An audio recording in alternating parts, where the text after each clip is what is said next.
देखो, अवध या फिर लखनऊ में जब अपन 1857 के विद्रोह को पढ़ते हैं तो यहाँ पर 30 मई 1857 डेट है। जब आप 12th क्लास की एनसीईआरटी को पढ़ोगे तो वहां पर एकदम एक डिब्बे में प्रॉपर लिखा हुआ है कि 30 मई 1857 को अवध में 1857 का विद्रोह अपन को देखने को मिलता है। परंतु विद्रोह की अपन रूपरेखा को लेकर के देखें तो अवध के जो नवाब हुआ करते थे बाजिद अली शाह, कहते हैं कि बाजिद अली शाह के शासन प्रशासन पर कुप्रशासन का आरोप लगा दिया गया था और अवध को कुप्रशासन के आधार पर हड़प लिया जाता है।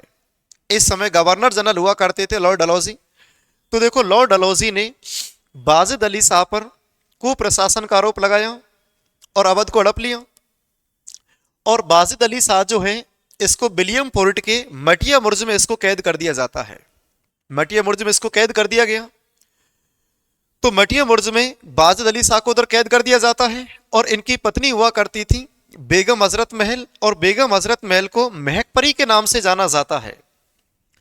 फिर अपन यहां पर देखते हैं कि लॉर्ड डलहौजी ने जेम्स आउटरम के नेतृत्व में, बहुत विशेष पॉइंट है जो जेम्स आउटरम को लेकर के खूब क्वेश्चंस पुटअप होते हैं, कि लॉर्ड डलहौजी ने जेम्स आउटरम के नेतृत्व में ब्रिटिश सेना को कहां पर भेजा था?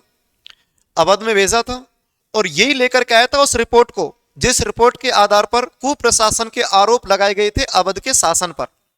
तो जेम्स आउटरम ने 1856 ईस्वी में उस रिपोर्ट को अवध में बांचा था और क्या कहा कि अवध को अब ब्रिटिश साम्राज्य का एक पार्ट बनाया जाता है कुप्रशासन के आधार पर। और ये जो जेम्स आउटरम जो था, इसी जेम्स आउटरम को अवध का कमिश्नर भी बनाया गया। तो जेम्स आउटरम अवध का कमिश्नर बनता है। जेम्स आउटरम ही कुप्रशासन की रिपोर्ट को लेकर के यहां पर आया था। तो कहने का अर्थ है कि लॉर्ड डलहौजी ने अवध को कुप्रशासन के आधार पर हड़प लेता है, बाजिद अली शाह को कहां पर भेज देते हैं? विलियम फोर्ट के मटिया मुर्ज में इसको कैद कर देते हैं। तो फिर इनकी पत्नी बेगम हजरत महल के नेतृत्व में यहां पर विद्रोह किया जाता है अवध को पुनः प्राप्त करने के लिए। तो अगले बरस यानी कि 1856 में तो जेम्स आउटरम आ गया था यहाँ का कमिश्नर बन के, और अगले बरस यानी कि 1857, तो अगले बरस 1857 में हेनरी लॉरेंस अवध का या अवध प्रांत का कमिश्नर बन के आता है। तो अगले बरस 1857 में हेनरी लॉरेंस जब अवध का कमिश्नर बनकर के आता है, और हेनरी लॉरेंस के समय यहां पर विद्रोह प्रारंभ हो गया। और जब यहां पर विद्रोह प्रारंभ हुआ तो हेनरी लॉरेंस इस विद्रोह में मारा गया। तो देखो, यह कौन कौन से विद्रोह में कौन कौन मारे जाते हैं, ये बहुत इंपॉर्टेंट है। जैसे कि हेनरी लॉरेंस अवध विद्रोह मारा जाता है, निकलसन दिल्ली में मारा जाता है। ये क्वेश्चन एग्जाम में बहुत पुटअप होते हैं।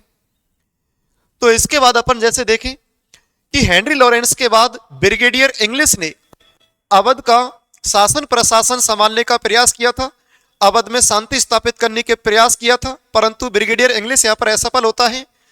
फिर बाद में जनरल हैवलॉक आउटरम के नेतृत्व में भी यहां पर सेना भेजी जाती है। ये भी अवध में शांति स्थापित करने में क्या होते हैं? असफल होते हैं। दूसरी तरफ अपन देखें तो अंत में 21 मार्च 1858 को कॉलिन कैंपबेल यहां पर बड़ी मात्रा में ब्रिटिश सेना लेकर के आता है और अवध में शांति स्थापित करता है। तो आप इस पॉइंट्स को लेकर के याद रखना कि अवध में जो 1857 का जो विद्रोह है, इसका दमन करने का श्रेय किसको जाता है? तो कॉलिन कैंपबेल को जाता है। तो देखो, अवध का जो विद्रोह है ना, ये अवध का विद्रोह आप यहां पर एक विशेष पॉइंट से याद रखना, ये भारत का सबसे बड़ा जन विद्रोह है। भारत का सबसे बड़ा जन विद्रोह में यह बदल गया था। अब देखो, जन विद्रोह में बदलने का अर्थ मतलब कैसे है कि भारत के सबसे बड़े जन विद्रोह में कैसे बदला? कि आपने अवध के राजा बाजिद अली शाह को, अवध के नवाब बाजिद अली शाह को आपने विलियम फोर्ट के मटिया मुर्ज में कैद कर दिया, और विलियम फोर्ट जो है उसकी लोकेशन यानी कि बंगाल, पश्चिम बंगाल, तो वहां पर सबसे ज्यादा सैनिक अवध के ही थे। तो जब अवध के सैनिकों ने देखा कि उनका नवाब विलियम फोर्ट के मटिया मुर्ज में कैद हो रखा है, तो वो सैनिक अपने नवाब से मिले वहां पर, और उस नवाब ने अपने सैनिकों से कहा कि आप मेरी रक्षा सुरक्षा के लिए यहां पर नहीं आइए, यदि आपको बाजिद अली शाह से इतने लगाव है तो आप अवध में जाओ और अवध में आप मांग कीजिए, आप अवध में लड़िए इस ब्रिटिश सत्ता के खिलाफ में। तो अवध के जितने भी सैनिक इधर उधर थे वो सबके सब सैनिक कहां पर पहुंचने लग गए थे? अवध में पहुंचने लग गए थे, और अवध का जो विद्रोह था ये सबसे बड़े जन विद्रोह में बदल गया आगे चल करके। तो देखो, इंपॉर्टेंट फैक्ट्स हैं जो अपन को यहाँ पर पता होना चाहिए अकॉर्डिंग टू एग्जाम्स क्या क्या होने वाला है। तो ये भारत का सबसे बड़ा जन विद्रोह अवध का विद्रोह है, परंतु अपन यहाँ पर एक विशेष पॉइंट्स है उदा देवी पासी को लेकर के। उदा देवी पासी जो है ये अवध के पास में एक गांव था, ओजारिया गांव, यहाँ की रहने वाली थी। इनके पति हुआ करते थे मक्का पासी, जो बाजिद अली शाह की सेना में एक सैनिक थे। बाजिद अली शाह की सेना में मक्का पासी ब्रिटिशर से लड़ते समय वीरगति को प्राप्त होते हैं। बाद में जब इनकी पत्नी उदा देवी पासी को पता चलता है कि इनके पति मारे गए, तो उदा देवी पासी बेगम हजरत महल की एक सैन्य टुकड़ी में एक सैनिक बन जाती हैं और इन्होंने सिकंदराबाद की लड़ाई लड़ी थी 16 नवंबर 1857 को। और इस सिकंदराबाद की लड़ाई में उदा देवी पासी एक पीपल के पेड़ पर चढ़ करके इन्होंने 36 अंग्रेजों को ठोक दिया। कितने? 36 अंग्रेजों को इन्होंने ठोक दिया था और कैप्टन बालेस के द्वारा चलाई गई गोली से उदा देवी पासी का देहांत हुआ था।